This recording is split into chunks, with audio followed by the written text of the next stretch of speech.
सभी को राम राम। मुझे बस 1 मिनट दीजिए। ये हम हमारी कथा प्रारंभ करते हैं। सबसे पहले प्रभु का नाम लेते हुए मन में राम दरबार के दर्शन करते हैं।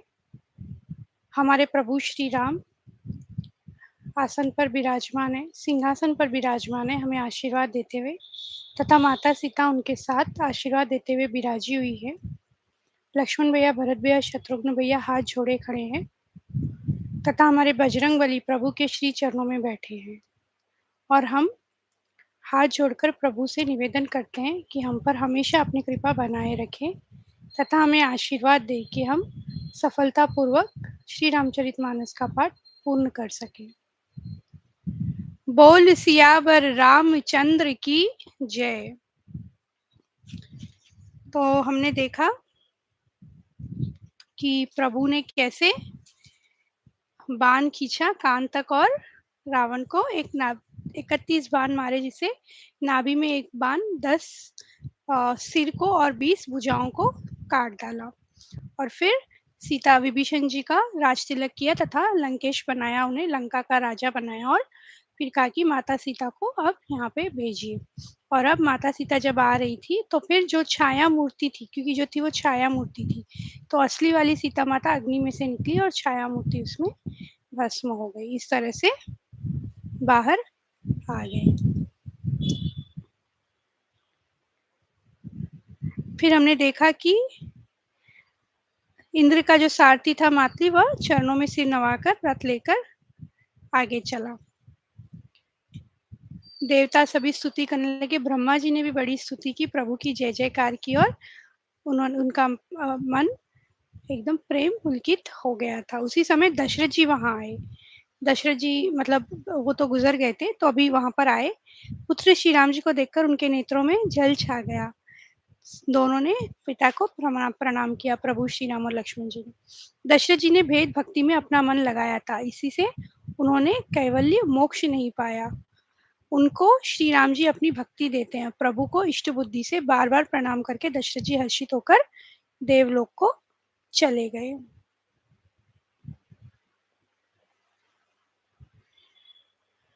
अब इसी तरह से आगे बढ़े।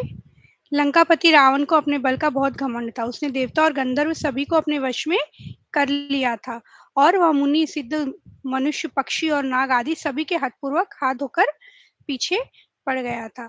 श्री जानकी जी और छोटे भाई लक्ष्मण जी सहित मेरे हृदय में अपना घर बनाइए। हे रमा निवास, मुझे अपना दास समझिए और अपनी भक्ति दीजिए। कौन कह रहे ये सब? ये सब हमारे विभीषण जी कह रहे हैं।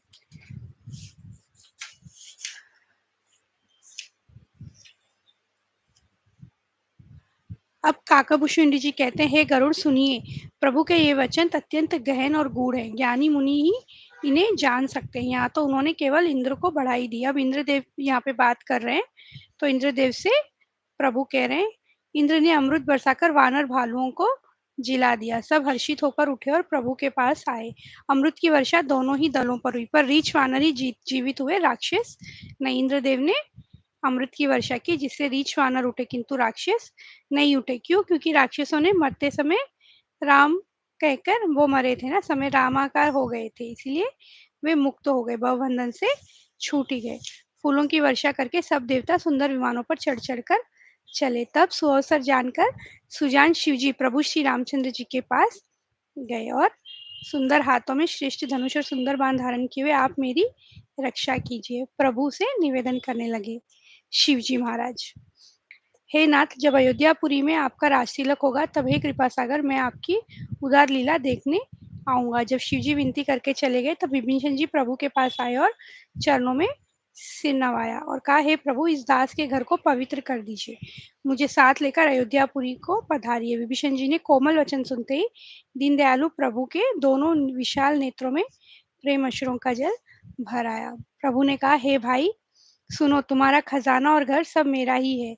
यह बात सच है, पर भरत की दशा याद करके मुझे एक एक पल कल्प के समान बीत रहा है। अर्थात विभीषण जी प्रभु से कह रहे हैं कि यहीं पे रुक जाइए, ये सब भी तो आप ही का है, लंका, तो थोड़ा कुछ समय तो रुक जाइए। प्रभु कह रहे हैं, वहां पे भरत जी वेट कर रहे हैं ना, एक एक कल्प के समान मेरा एक-एक क्षण गुज़र रहा है, जल्दी से जल्दी उन्हें देख सकूँ। यदि अवधि बीत जाने पर जाता नहीं तो भाई को जीता ना पाऊँगा। उतने टाइम में अगर नहीं पहुँचा तो वो अपने प्राण हर लेंगे।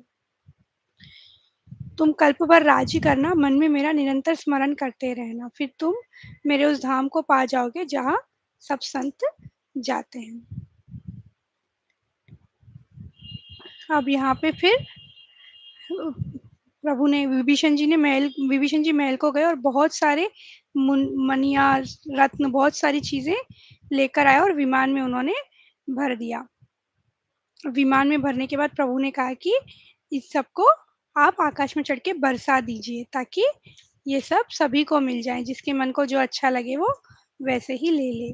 श्री रघुनाथ जी की कृपा दृष्टि से देखकर सब पर दया की, फिर वे कोमल वचन बोले, हे भाइयों, तुम्हारे ही बल से मैंने रावण को मारा और फिर विभीषण का राजतिलक किया है। वानरों को रीछों को बोल रहे हैं कि तुम्हारे वजह से ही जिया है। अब तुम सब अपने अपने घर जाओ, मेरा स्मरण करते रहना और किसी से डरना नहीं। ये वचन सुनते ही सब वानर प्रेम में विह्वल होकर हाथ जोड़कर आदर पूर्वक कहने लगे कि हमें तो आप ही के साथ रहना है। रीछ वानर सभी यही कहने लगे। वो किसी के घर जाने की इच्छा नहीं है, किंतु प्रभु ने समझा के फिर उन्हें भिजाया। वानराज सुग्रीव, नील, वृक्षराज जाम्बवन, अंगद, नल और हनुमान तथा विभीषण सहित और जो बलवान वानर सेनापति थे, वे कुछ कह नहीं सकते थे। बस सभी श्री राम जी की ओर देख रहे थे।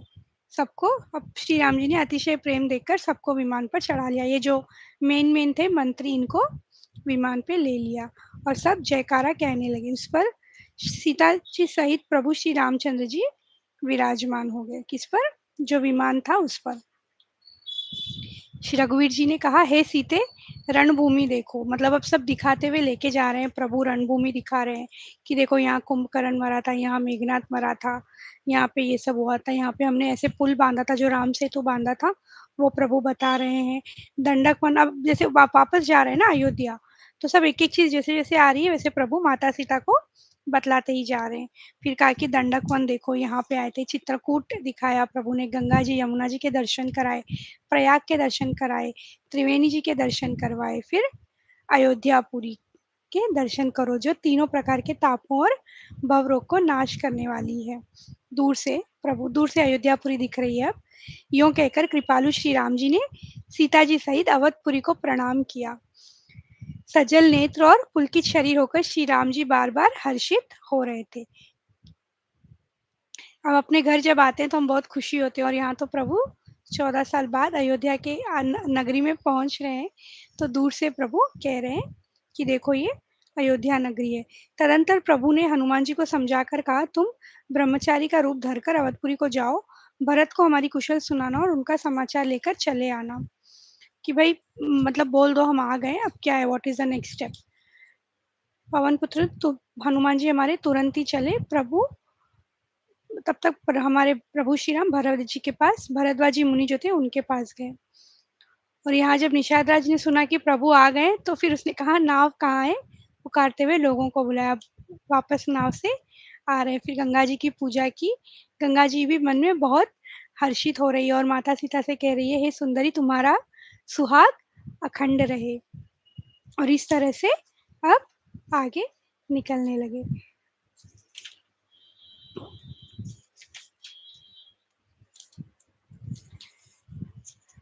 जो सुजान लोग श्री रघुवीर की समर विजय संबंधी लीला को सुनते हैं, उनको भगवान नित्य विजय, विवेक और विभूति यानी ऐश्वर्य देते हैं। अरे मन, विचार करके देख, यह कलिकाल पापों का घर है। इसमें श्री रघुनाथ जी के समान छोड़कर दूसरा कोई आधार नहीं है जो हमें इन पापों से बचा सके। वासपारायण 27वां विश्राम।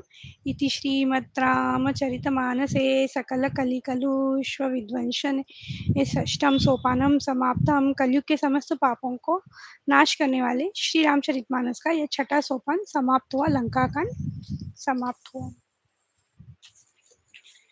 लंका कांड हमारा समाप्त हुआ। अब हम चलेंगे उत्तरकांड में। श्री गणेशाय नमः। श्री जानकी वल्लभो विजयते। श्री रामचरितमानस सप्तम सोपान उत्तरकांड। सबसे पहले हम श्री रामचंद्र जी को नमस्कार करते हैं और फिर इस मन रूपी भ्रमर को कहते हैं कि सदा उन चरण कमलों में बसा रहे। फिर श्री शंकर जी को हम नमस्कार करते हैं। श्री राम जी के लौटने की अवधि का 1 ही दिन बाकी रह गया है। अब अयोध्या में आने के लिए सिर्फ 1 ही दिन बाकी रह गया है। अब सब लोग आतुर हो रहे हैं, मतलब कब आएँगे प्रभु? अब 1 दिन निकल नहीं रहा है जल्दी से। चारों ओर से नगर भी चारों ओर से रमणीक हो गया। कौशल्या आदि सब माताओं के मन में ऐसा आनंद हो रहा है जिसे कहा नहीं जा सकता। अब इतनी देर हुई और यहाँ पे भरत जी भी है। भरत जी मन में अपार दुख कर रहे हैं कि क्या कारण हुआ कि नाथ नहीं आए? प्रभु ने कहीं कुटिल जानकर मुझे भुला तो नहीं दिया? फिर सबने कहा कि श्री राम जी अवश्य मिलेंगे। उसी समय पवन पुत्र हनुमान जी ब्राह्मण का रूप लेकर आए और इस प्रकार आए कि वो नाव डूबती-डूबती बच गई। हनुमान जी ने दुर्लभ शरीर भरत जी को जटाओं को मुकुट बनाए राम राम रघुपति जपते और कमल के समान नेत्रों से प्रेम अश्रुओं को जल बहाते कुश के आसन पर बैठे देखा और फिर कहा कि फिर बोले सब कह सुनाया प्रभु और सब सकुशल है। अब सारे दुख आप भूल जाइए। हे कृपा निदान सुनिए, मैं पवन का पुत्र और जाति का वानर हूँ। मेरा नाम हनुमान है। मैं दीनों के बंधु श्री रघुनाथ जी का दास हूँ। हे भाई सुनो। जैसे ही हनुमान जी आए उन्होंने सब कथा कह सुनाई तो भरत जी ने कहा है, हे भाई सुनो, तुम्हें मैं क्या दूं? मतलब इतनी खुशी के मारे इतनी खुशी गुड न्यूज दी है कि क्या दूं? तब हनुमान जी ने भरत जी के चरणों में मस्तक नवाकर सारी कथा कह सुनाई। फिर कहा कि प्रभु कहाँ है? प्रभु मुझे याद करते हैं कि नहीं? तो फिर कहा कि श्री राम जी के लिए आप, हे नाथ, आप श्री राम जी को प्राणों के समान प्रिय है। हनुमान जी ने कहा आप प्राणों के समान प्रिय है। फिर हनुमान जी भरत जी के चरणों में सिर नवाकर श्री राम जी के पास गए और सब कुशल कह सुनाया। तब प्रभु हर्षित होकर विमान पर चढ़कर अब आगे चले। अब अयोध्यापुरी में एंटर होने ही वाले, आ ही रहे हैं, बहुत नजदीक है। इधर भरत जी भी हर्षित होकर अयोध्यापुरी में आए और गुरुजी को सब समझाकर उन्होंने सुना दिया। मतलब गुरुजी से अब पहले जो भी प्रोसेस होगा वो गुरुजी के थ्रू ही होगा। और माताएं तो ऐसी दौड़ पड़ी, पूछो ही मत। जहाँ देखो वहाँ पे सभी लोग उठ दौड़ते हैं। इतनी खुशी वहाँ पे हो रही है कि अब बस प्रभु आने ही वाले हैं। और यहाँ प्रभु जैसे आ रहे हैं, सब दिखा रहे हैं अयोध्या नगरी। वानर और जो साथ साथ आए हैं उन सबको बता रहे हैं। यद्यपि सभी ने बैंकुट की बड़ाई की है, यह वेद पुराणों में प्रसिद्ध है और जगत जानता है, परंतु अवधपुरी के समान मुझे वह भी प्रिय नहीं है। कहने का तात्पर्य भगवान को सबसे ज्यादा प्रिय अवधपुरी, अयोध्या सबसे ज्यादा प्रिय है, बैंकुट से भी प्रिय है, प्रभु कह रहे हैं। यह सुहावनी पुरी मेरी जन्म भूमि है। क्लियरली लिखा है मेरी जन्म भूमि है, जो कि सरयू नदी के पास बहती है। यहाँ के निवासी मुझे बहुत ही प्रिय है। और जैसे ही लोगों ने देखा कि प्रभु का विमान नजदीक आ रहा है, पृथ्वी पर उतरने ही वाला है, तुम सब अब कुबेर के पास जाओ। विमान पुष्पक विमान में जिसमें आए थे ना, तो वो विमान आया और नजदीक उतर ही गया है। और पुष्पक विमान को कहा कि आप कुबेर के पास चले जाओ, क्योंकि कुबेर से रावण ने लिया था ना, जब लंका उसने छीनी थी, लड़ाई करके जीती थी कुबेर से। कुबेर जी के पास पुष्पक विमान वापस जाओ करके प्रभु ने कह दिया। अब प्रभु आने ही वाले, बस आ ही गए हैं। पुष्पक विमान भी अब जा चुका है। भरत जी साथ में खड़े ही हैं। ये देखिए भरत जी के साथ सब लोग आए। श्री रघुवीर के वियोग से सबके शरीर दुबले हो रहे हैं। प्रभु ने वामदेव, वशिष्ठ और मुनिश्रेष्ठों को देखा तो उन्होंने धनुष बाण पृथ्वी पर रखा। एक मिनट।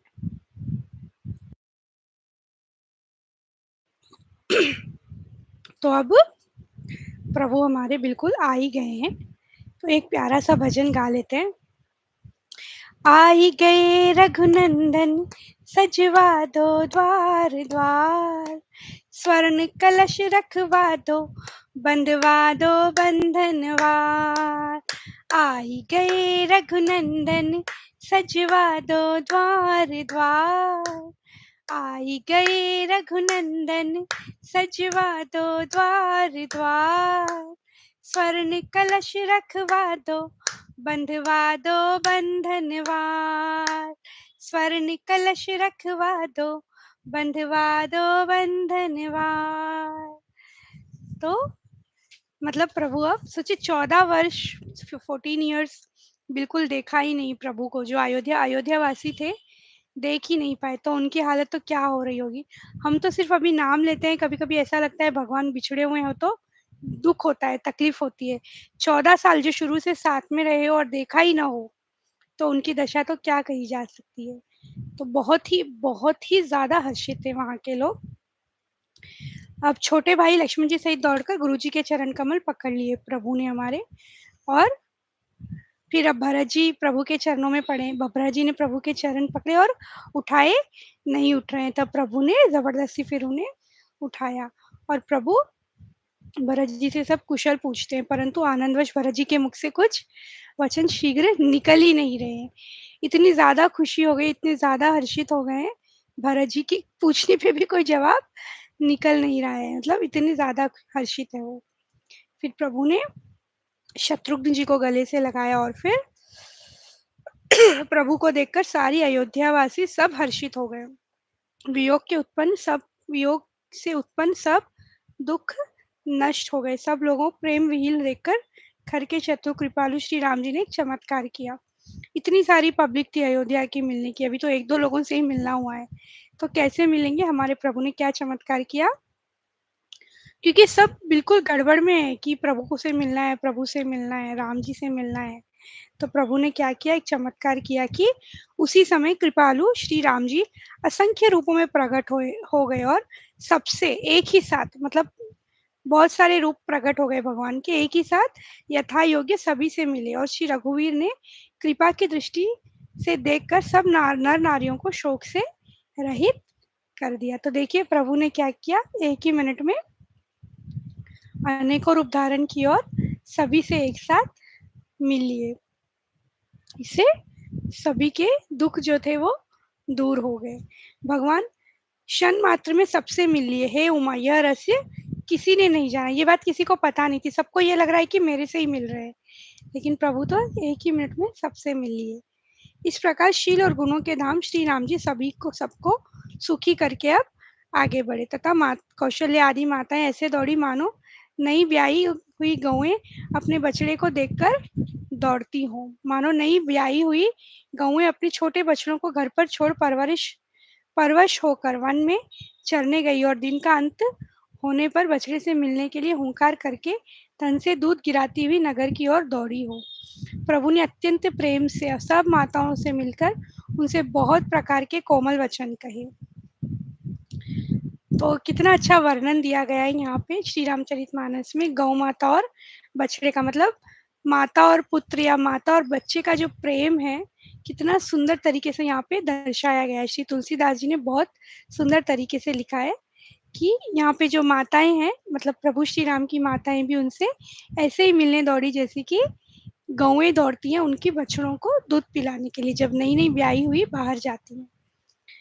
जानकी जी सब सासुओं से मिली और उनके चरण लगकर उन्हें अब अत्यंत ही हर्ष हुआ।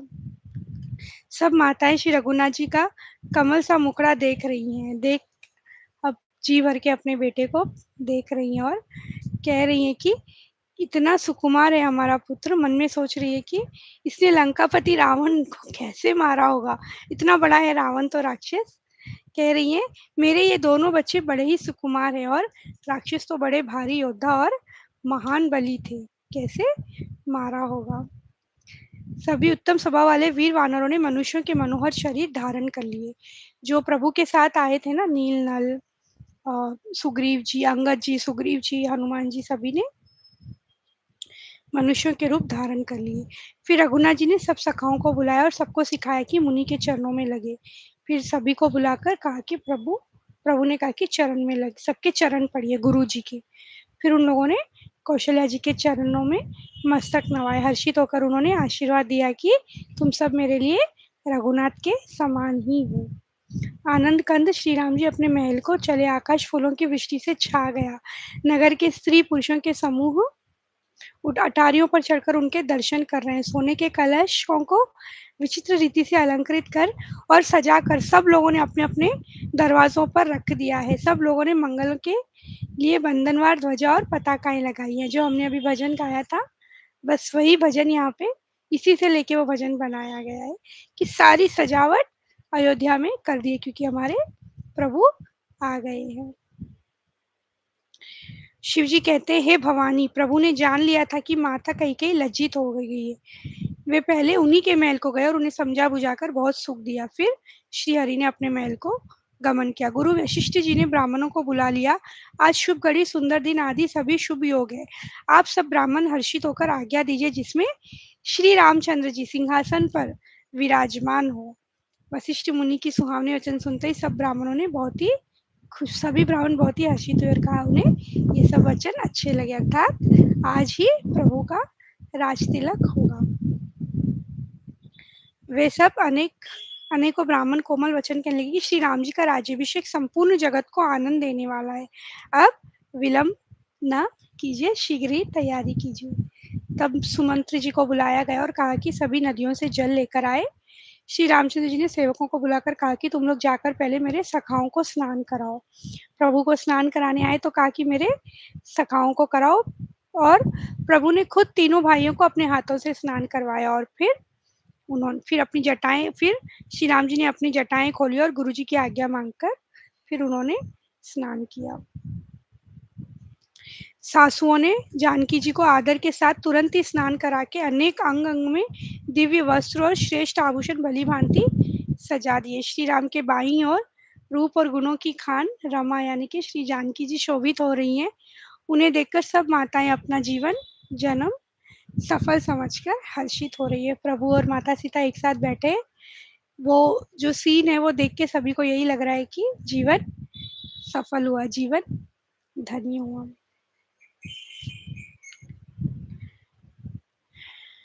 काकाभुशुंडी जी कहते हैं, हे पक्षीराज गरुड़ जी सुनिए। उस समय ब्रह्मा जी, शिव जी और मुनियों के समूह तथा विमानों पर चढ़कर सब देवता आनंद कंद भगवान के दर्शन करने के लिए आए थे। तो आज राज तिलक होने वाला है, प्रभु के दर्शन करने सभी आए हैं।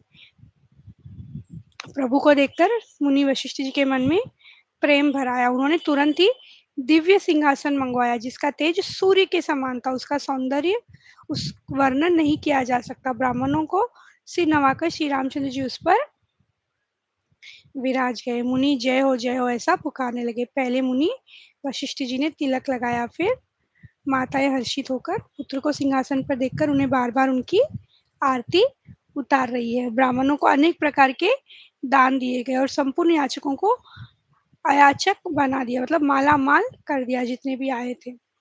गंधर्व और किन्नर गा रहे हैं, आकाश में बहुत से नगाड़े बज रहे हैं, अप्सराओं के झुंड नाच रहे हैं, सभी बहुत बहुत ही हर्षित है। श्री सीता जी सहित सूर्यवंश के विभूषण श्री राम जी के शरीर में अनेकों कामदेवों की छवि शोभा दे रही है। फिर भाट को बुलाया, चारों वेद वहां आए और जो जो चारों वेद थे वो भाटों का रूप धारण करके आए और वहां श्री राम जी के पास ये गाने लगे। हे करुणा के धाम प्रभु, हे सद्गुणों की खान, हे देव, हम यह वर मांगते हैं कि मन वचन और कर्म से विकारों को त्याग कर आपके चरणों में ही हम प्रेम करें। सभी देवी देवता प्रभु से विनती कर रहे हैं। इष्ट विनती की, फिर वह अंतर्ध्यान होकर ब्रह्मलोक को चले गए। फिर शिव जी वहां पे आए और वो भी स्तुति करने लगे, हे प्रभु मेरी रक्षा कीजिए करके कहने लगे। और जिन्हें आपकी लीला कथा का आधार है, उनको संत और भगवान सदा प्रिय लगने लगते हैं। उनके न राग है, न लोभ है, न मान है, न मद है। उनको सुख और विपत्ति, सुख और दुख सभी समान है। इसी से मुनि लोग योग का भरोसा सदा के लिए त्याग देते हैं और प्रसन्नता के साथ आपके सेवक बन जाते हैं। शिव जी ये सब कह रहे हैं, मैं आपसे बार बार यही वरदान मांगता हूँ कि मुझे आपके चरण कमलों की अचल भक्ति और आपके भक्तों का सत्संग सदा प्राप्त हो। हे लक्ष्मी पते, हर्षित होकर मुझे यही दीजिए। ऐसा कहकर प्रभु और महादेव हमारे कैलाश को फिर वो पधार गए। हे गरुड़ जी सुनिए, यह कथा सबको पवित्र करने वाली है। तीनों प्रकार के तापों को, दैहिक, दैविक, भौतिक और जन्म मृत्यु के भय का नाश करने वाली है। महाराज श्री रामचंद्र जी के कल्याण में राज्याभिषेक का चरित्र निष्काम भाव से सुनकर मनुष्य वैराग्य और ज्ञान को प्राप्त करते हैं। अंतकाल में वे जगत में देव दुर्लभ सुखों को भोगकर अंत काल में श्री रघुनाथ जी के परम धाम को जाते हैं, यानी कि जो भी कथा पढ़ते हैं वो परम धाम को जानते हैं। ये तो हम मानते हैं कि अ, मोक्ष हमें प्राप्त होता ही है प्रभु का नाम लेने पे। तो चलिए आज की कथा का समय यही होता है, हम कथा को यहीं विश्राम देते हैं और कल हम वापस मिलेंगे। हो सिया राम मैं सब जग जानी, करहूँ प्रणाम जोरी जुग पानी। राम सिया राम जय जय राम। राम सिया राम जय जय राम। बोल सियावर रामचंद्र की जय। पवन सुत हनुमान की जय। बोलो भाई सब संतन की जय। कल शाम